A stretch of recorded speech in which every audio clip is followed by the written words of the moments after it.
CBN की प्रस्तुति और आप देख रहे हैं एक नई जिंदगी।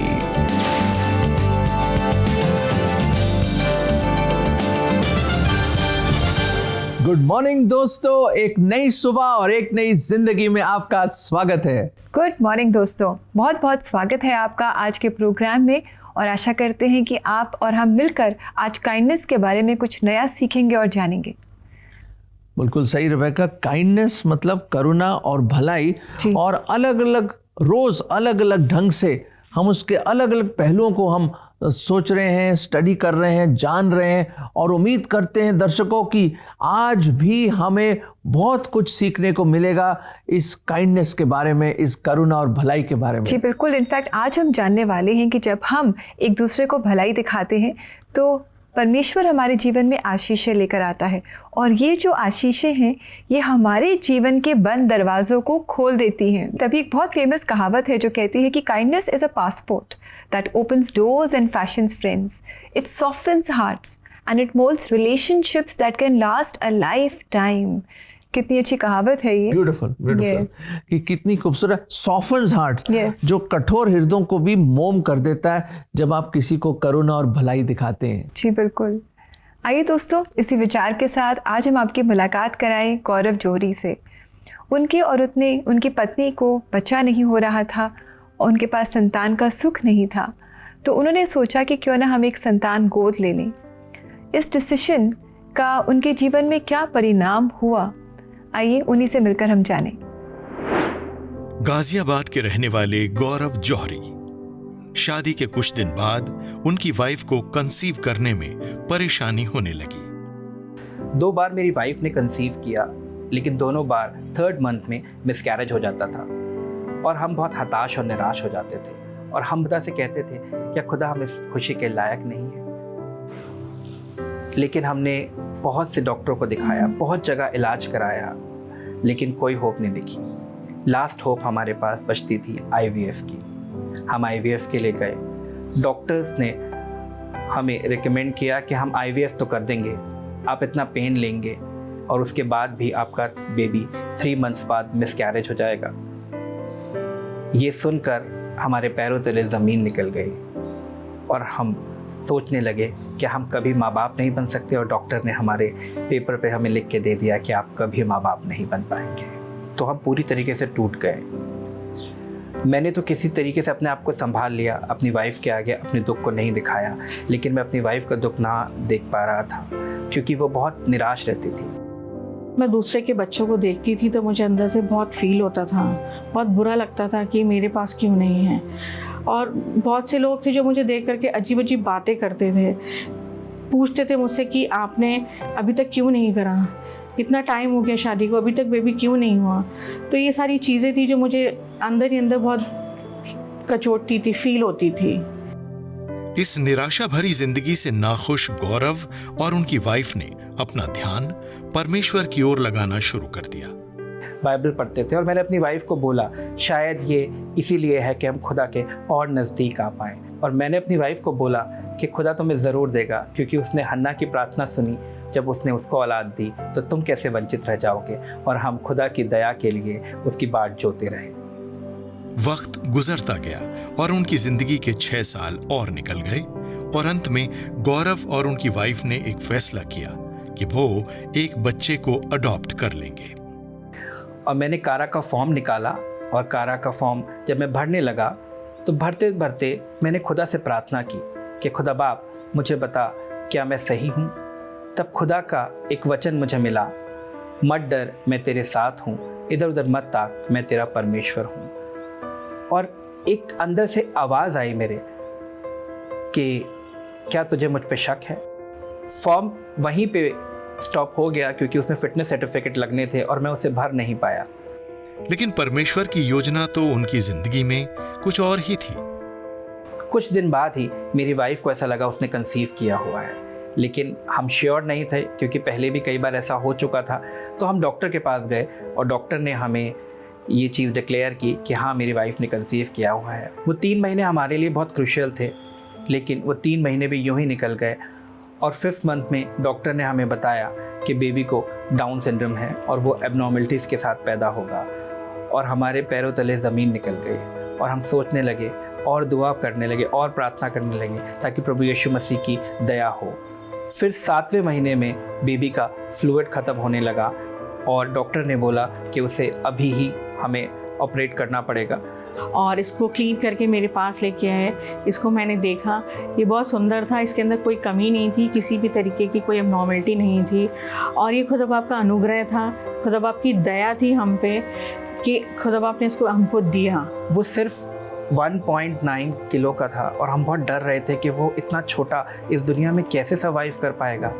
डॉक्टर ने हमें सजेस्ट किया कि हमें उसे 1 महीने के लिए इंक्यूबेटर में रखना पड़ेगा, लेकिन वहाँ हमने खुदा की दया को देखा और सिर्फ 7 दिनों में ही मेरे बेटे को डिस्चार्ज कर दिया गया। प्रभु यीशु मसीह की इस दया से खुश होकर आज गौरव जौहरी अपनी आवाज को भी परमेश्वर की महिमा के लिए इस्तेमाल कर रहे हैं।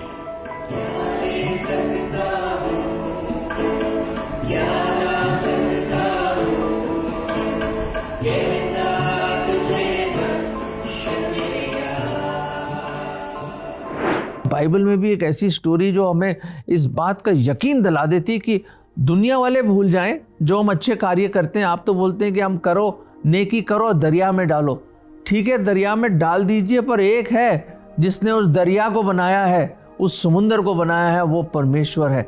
और ये जो मैं आपको सच्चा वाक्य बता रहा हूँ, हम जोशुआ की किताब है, उसके 2 अध्याय में हम राहब के बारे में सुनते। वो जो वेश्या थी, जिसने जो कमांडर इन चीफ जो जोशुआ था, उसने 2 जासूसों को भेजा यरीहो, जो वहाँ पे जो सिटी थी और वहाँ पे शहर में, वहाँ जाके देखने के लिए कि कैसे लोग रहते हैं और क्या वहाँ का सारा सिस्टम है। और वहाँ पे ये 2 जासूस जब वहाँ पे थे, वहाँ पता चल गया उनको, और वहाँ पे उसको, उन लोगों को ढूंढ रहे वो। और ये जो लेडी थी राहब, वो उनको अपने घर में लेके आई और वहाँ पे उसको पनाह दी उन्होंने। और कहते हैं वो जो भूसा रखते थे ऊपर छत के ऊपर, वहाँ पे जाके उसके नीचे उनको छुपा दिया उसने। और वहाँ आए सिपाही लोग ढूंढने के लिए आए, पर उसने उन खुदा के लोगों को उसने पनाह दी, उनको बचा के रखा, उनको संभाल के रखा। अदरवाइज उनको वो मरवा देते, वो पकड़े जाते तो। और जाते जाते जब लोग चले गए, जाते जाते जब ये 2 जासूस जा रहे थे, रेहाब ने बोला, देखिए मैंने आपके लिए काइंडनेस दिखाई, मैंने आपको वो करुणा दिखाई, वो भलाई दिखाई, वो मदद करी, मुझे मत भूलिएगा। मैं जानती हूँ कि तुम खुदा के लोग हो, मैं जानती हूँ कि तुम ज़रूर विजय प्राप्त करोगे, ज़रूर यरीहो के ऊपर आप ही की जीत होगी, पर मैं आपसे विनती करती हूँ कि मेरे परिवार को और मुझे बचा लेना। उन्होंने कहा, एक लाल डोरी तुम अपनी खिड़की के नीचे लटका के रखना कि जब ये हम आएंगे तो हम याद रखें। और जोशुआ ने इस बात को याद किया, तबाही हुई, बहुत बड़ी विक्ट्री हुई, वो बड़े बड़े दीवारें गिर गईं और वहाँ पे बहुत ज़बरदस्त विक्ट्री खुदा ने दी और रेहब और उसके परिवार को खुदा ने बचाया। दोस्तों, जो उसने अच्छाई करी, परमेश्वर किसी का कर्जदार नहीं है। और ये वर्स हम आपको देना चाहते हैं, इब्रानियों 6:10। तुमने परमेश्वर के जनों की निरंतर सहायता करते हुए जो प्रेम दर्शाया है उसे, और तुम्हारे दूसरे कामों को परमेश्वर कभी नहीं भुलाएगा, वह अन्यायी नहीं है। देखा दर्शकों, परमेश्वर अन्यायी नहीं है, he is not unjust, he is a just God. जो तुमने लोग दूसरों के लिए किया है वो उसका अकाउंट रख रहा है और वो किसी का कर्जदार नहीं है। हमारा खुदावन, वो आपका उसका अजर देगा, आपको जरूर उसकी ब्लेसिंग मिलेगी 100%। So friends, your every act of kindness will be blessed. और दोस्तों, आगे बढ़ते जाएं और भलाई के काम आप करते जाएं। और ऐसा करने के लिए क्यों ना आप और हम मिलकर प्रार्थना करें, ताकि परमेश्वर हमें एक ऐसा हृदय दे जो हमेशा भलाई करता है। आइए हम मिलकर प्रार्थना करें। CBN प्रेयर लाइन में हमारा नंबर है 9910401010। आप हमें कॉल करें अपनी रिक्वेस्ट के साथ, हमें आपकी कॉल्स का इंतज़ार रहेगा। और इसी नंबर पे आप व्हाट्सएप भी कर सकते हैं, हम वेट कर रहे हैं आपके मैसेजेस का। समय आ गया है ब्रेक लेने का। ब्रेक के बाद कोई शक में आपके आत्मिक और जीवन से रिलेटेड सवालों के जवाब दिए जाएंगे। Do stay with us, we'll come back soon.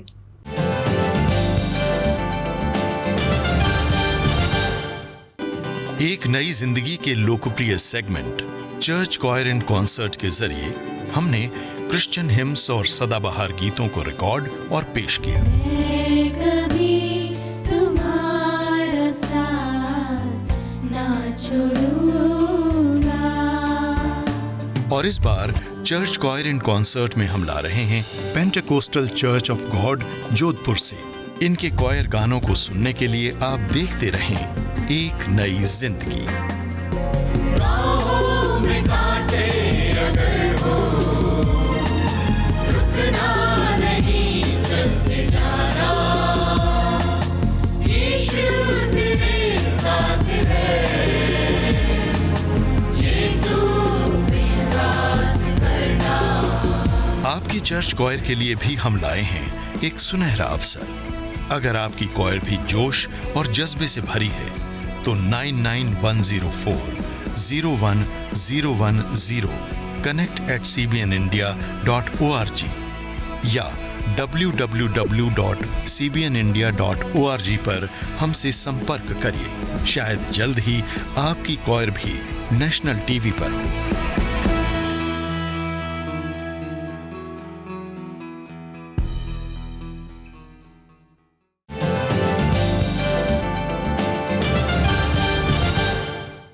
Welcome back दोस्तों। अभी ब्रेक में आपने देखा कि Pentecostal church of God Jodhpur की कॉयर अपनी खूबसूरत गीतों के साथ हमें आशीषित करेगी अगले हफ्ते।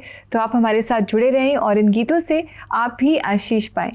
और हम लोग क्या चर्चा कर रहे हैं रेबेका, कि जब हम भलाई और करुणा के काम करते हैं, जो बंद दरवाजे भी हैं खुदा उनको खोल देता है और परमेश्वर उस आप पर ऐसी आशीष की बरखा डालेगा जिसको आप बटोर भी नहीं पाओगे।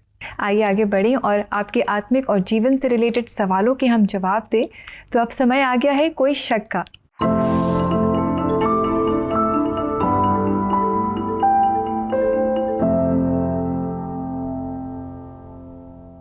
दोस्तों आज का पहला सवाल हमसे पूछ रहे हैं विकास। इनका सवाल है, मैं अपनी शादीशुदा जिंदगी को लेकर बहुत परेशान हूँ। कृपया मुझे बताएं कि मुझे क्या करना चाहिए और मुझे खुदा से कैसे प्रार्थना करनी चाहिए। आप बहुत ही अच्छा प्रश्न आपने पूछा है और आपने अपने प्रश्न में ही जवाब दे दिया है। और मैं आपको सिर्फ दिखाना चाहता हूँ वो जवाब है क्या। परेशानी है, हर एक घर में कोई ना कोई क्लेश या परेशानी आती है और ये हमले आते हैं ताकि हमारी शांति और संतुलन घर का बिगड़े। पर मैं बताना चाहता हूँ, आपने बाद में जो पूछा है कि मैं कैसे प्रार्थना करूँ, वो ये है कि आप समय लगाइए प्रार्थना में, उपवास भी करिए, फास्ट एंड प्रे, और देखिए परमेश्वर कैसे एक अलग ढंग से, एक स्पेशल ढंग से आपके घर में शांति, प्रेम, मोहब्बत और इत्तेफाक और वननेस और यूनिटी लेकर आएगा। पर आंसर इज प्रेयर। आइए पढ़े एक और मैसेज जो हमें भेजा है अनुराग ने, और ये कह रही है, मेरी बेटे की शादी की उम्र हो गई है पर वो शादी नहीं करना चाहती है और मैं जब भी उससे बात करता हूँ तो वो गुस्सा होने लगती है। तो आप बताएं मुझे क्या करना चाहिए। एक जेन्युइन प्रॉब्लम है सर, और मुझे पता है कि बहुत मुश्किल होता है पेरेंट्स के लिए। पर मैं आपको यही बताना चाहूँगा कि जो एडवाइस हमने अभी दी वो दोबारा मैं बताना चाहूँगा कि जब हम परेशान हो जाते हैं और जब इस तरह के हालात सामने आते हैं, हम सिर्फ दुआ ही कर सकते हैं। जब इंसान की ओर देखकर कोई मदद नहीं मिलती, हम खुदा की ओर ही देखें और वो हमारी मदद करेंगे। मेरे हिसाब से सही वक्त पे, in his time he will make all things beautiful. परमेश्वर के समय में ज़रूर परमेश्वर होने देगा कि वो आपकी बेटी के हृदय में काम करेगा, और एक अप्रोप्रिएट टाइम पे परमेश्वर का आप हाथ देखेंगे, उसका कार्य देखेंगे, और परमेश्वर वो आपके हृदय की डिज़ायर को पूरी करेगा। पर उसके लिए आप प्लीज़ प्रार्थना में लगे रहें, और हो सके तो काउंसलिंग भी लें। बहुत अच्छे मैरिज काउंसलर्स हैं जो प्रभु के लोग हैं, आप चाहें तो उनके साथ भी आप उनको भेज सकते हैं। और इन counselling also is very very important. दर्शकों, अगर हो सके तो आप ये भी करें तो आई एम श्योर इसका परिणाम बहुत ही अच्छा होगा। जी बिल्कुल, काउंसलिंग इज़ सो इम्पॉर्टेंट। और अगर आप चाहें तो आप CBN प्रेयर लाइन में भी कॉल कर सकते हैं फॉर काउंसलिंग। हमारा नंबर तो आपको याद है 9910401010। साथ ही आप अपने सवाल भी इसी नंबर पर हमें व्हाट्सएप कर सकते हैं। आइए हम प्रार्थना करें रिबेका, क्योंकि वाकई काफ़ी डिफ़िकल्टीज़ और कई चुनौतियों से हमारे दर्शक गुजर रहे हैं। Let us pray. प्रभु जी, हम धन्यवाद देते हैं कि आप एक महान परमेश्वर हैं। सचमुच प्रभु जी, जब आपके शिष्य उस तूफान से गुजर रहे थे, उस किश्ती में थे, बेबस हो गए, तो आप आए लहरों पर चलते हुए और आपने कहा be of good cheer, I am with you. मैं हूँ यहाँ पे। प्रभु जी, हर जिंदगी के हर तूफान, हर परेशानी, हर अंधेरी राहों में, हर डिफ़िकल्टीज, हर इम्तिहान में आप हमारे संग हैं। ये प्रभु जी इतना अच्छा वायदा है आपका। प्रभु जी, हमारे हर एक दर्शक इस बात को रियलाइज़ करे, आपकी हजूरी को अपने जीवन में, अपने परिवारों में, अपने घरों में, अपने ऑफिस में, अपने काम के हर एक क्षेत्र में प्रभु जी वो एहसास करें कि आप उनके साथ हैं और आप हर मुसीबत, हर परेशानी का हल निकाल सकते हैं। प्रभु जी, आप दया करें, उस घर में प्रभु जी शांति हो प्रभु जी, और हर एक घर में शांति हो, और हर एक इस बात को जो इंतज़ार कर रहा है अपने प्रार्थनाओं के उत्तर के, प्रभु जी आप उनको उनके प्रार्थनाओं का उत्तर दीजिए। दया करें, आप दयावंत परमेश्वर हैं। हम आपकी ओर ही अपनी पुकार रखते हैं और आप ही की ओर देखते हैं, और ये प्रार्थना हम प्रभु यीशु मसीह के नाम में मांगते हैं। आमीन आमीन। दर्शकों, हिम्मत रखें, विश्वास में बने रहिए, प्रार्थना करते रहिए। परमेश्वर आपके प्रार्थनाओं का जवाब जरूर देगा। और आइए दोस्तों, अब समय है प्रेयर टिप का।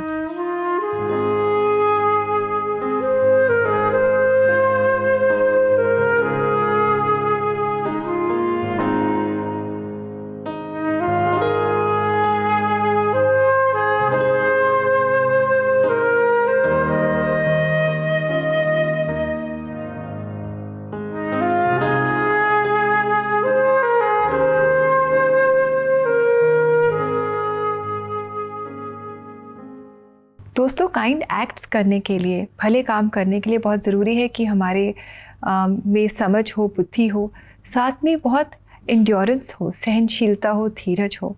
और ये हम परमेश्वर से मांगे। अपनी प्रार्थना में हम प्रे करें कि प्रभु आप हमें सहनशीलता दें, आप हमें धीरज दें, ताकि हम अपने काइंड एक्ट्स सही तरीके से कर सकें। दर्शकों, आपको हिम्मत, हौसला और रूहानी ताकत देने के लिए आइए देखते हैं कि परमेश्वर का वचन हमसे क्या बात करना चाहता है।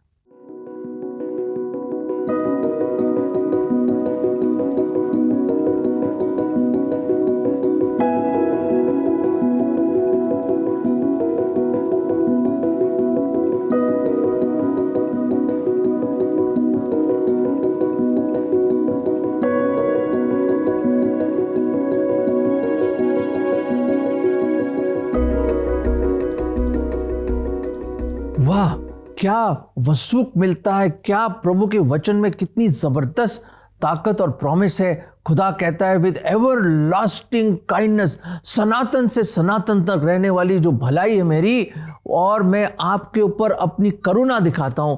वो परमेश्वर जो आदि और अंत है, जो अल्फा और ओमेगा, यूं कहता है कि मैं तुम्हारा छुड़ाने वाला हूं, मैं तुम्हें करुणा और भलाई दिखाऊंगा। I will show you kindness and compassion. मेरे ख्याल से रिबेका, इससे बढ़ के और कुछ हो ही नहीं सकता। Wonderful thought, beautiful thought. Our kindness is short-lived, but God's kindness is everlasting. दोस्तों, इसी के साथ समय है एक ब्रेक का, और ब्रेक के बाद हम CBN फाउंडेशन के कार्यों के बारे में जानेंगे कि वो कैसे न्यूट्रिशन और अनीमिया के प्रति अवेयरनेस क्रिएट कर रहे हैं। We'll be right back. Stay with us.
दोस्तों, we are back and welcome back. और जैसे हम बात कर रहे हैं कि acts of kindness opens the windows of heaven for God's blessing, वैसे ही CBN फाउंडेशन भी इस तरह के कार्य कर रहे हैं जो कई लोगों को आशीषित कर रहे हैं। जी बिल्कुल दोस्तों, इनफैक्ट जैसे कि आपने ब्रेक में भी देखा, इस पूरे महीने CBN फाउंडेशन न्यूट्रिशन को लेकर अवेयरनेस क्रिएट कर रहा है, विशेषकर एडोलसेंट गर्ल्स यानी कि किशोरियों में अनीमिया के प्रति अवेयरनेस पैदा कर रहा है। तो आइए इस समय हम देखते हैं CBN फाउंडेशन के इन कार्यों को। एनीमिया या खून की कमी भारत में एक गंभीर सार्वजनिक स्वास्थ्य समस्या है जो विशेषकर बालिकाओं के पूरे जीवन चक्र को प्रभावित करती है। एनीमिक बालिका से लेकर खून की कमी से जूझती किशोरी और फिर एनीमिया से ग्रस्त माता द्वारा कुपोषित एवं एनीमिक बच्चे को जन्म देने तक का ये चक्र लगातार चलता रहता है। एनीमिया के इस विशियस साइकिल या दुष्चक्र को ब्रेक करने के लिए CBN फाउंडेशन ने समुदाय की किशोरी बालिकाओं और महिलाओं के बीच एक एनीमिया जागरूकता कार्यक्रम आयोजित किया, जिसमें एनीमिया से जुड़े हर पहलू पर खुलकर चर्चा की गई। आज का जो प्रोग्राम यहाँ पर CBN फाउंडेशन द्वारा हुआ था, उसका उद्देश्य था ये बालिकाओं को अनीमिया की जानकारी देना, अनीमिया कैसे होता है, क्यों होता है और इसको निवारण हम कैसे कर सकते हैं। डॉक्टर फराह ने बहुत ही खूबसूरती से यहाँ पर सबको अनीमिया के बारे में समझाया। बच्चों को हम लोगों ने ऑडियो विजुअल टेक्निक से एक PPT के द्वारा सारा समझाया कि हीमोग्लोबिन किस सेल्स में पैदा होता है और अनीमिया कैसे, किन कारणों से होता है और जब होता है तो हम इसके लिए क्या क्या कर सकते हैं। आज हमने एनीमिया के बारे में सीखा। मैम ने मुझे पढ़ने के लिए बोला था, मैंने वो वहाँ जाकर एनीमिया के लक्षण पढ़े। खून के बारे में बताया कि जांच कैसे करते हैं, खून कम है क्या, सही है, आंखों को नीचे करके जब देखते हैं और हाथों से देखते हैं।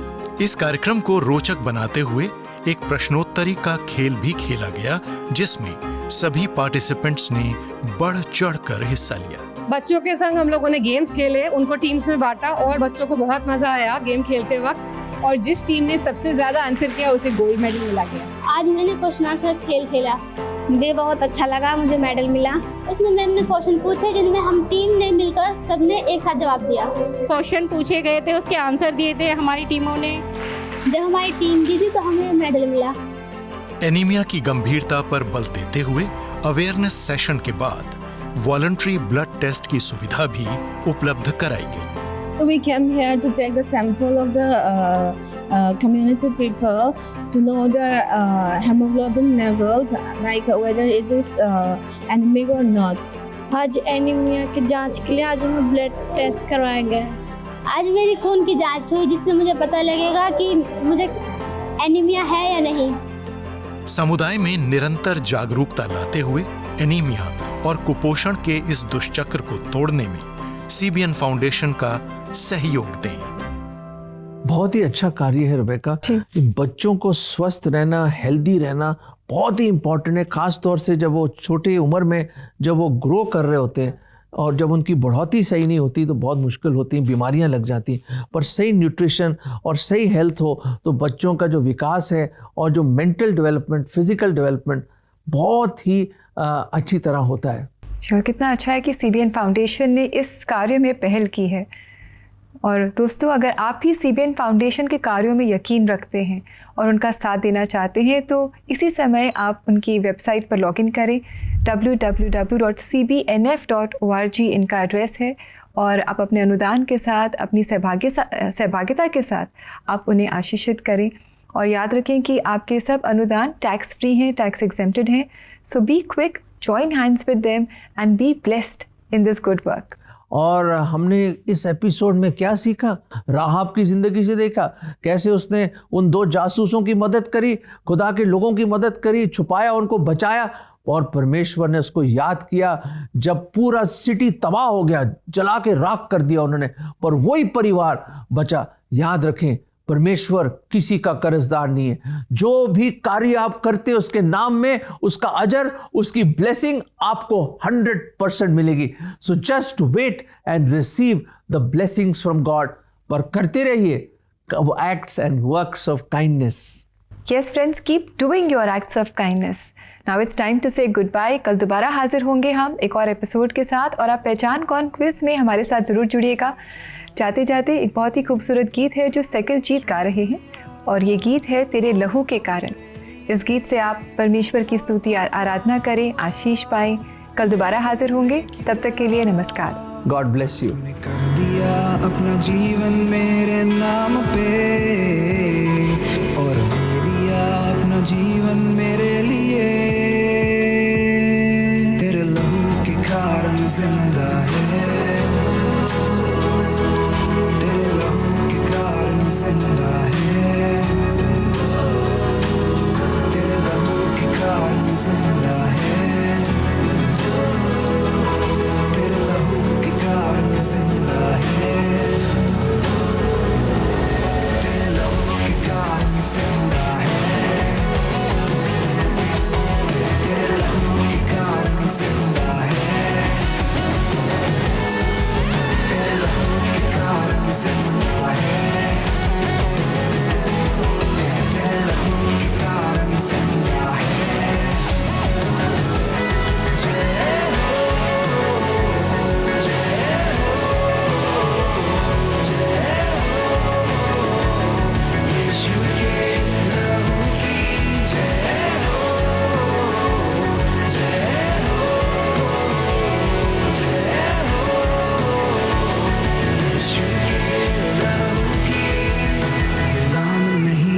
नाश नहीं आजाद हूँ मैं, न नकारा हुआ ना त्यागा हुआ, मैं चुना हुआ हूँ।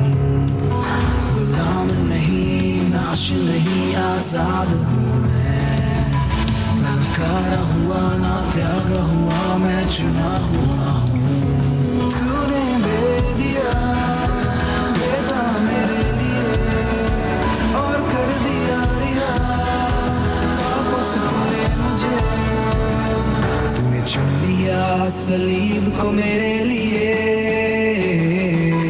और वो किया जो पिता ने कहा तुझे।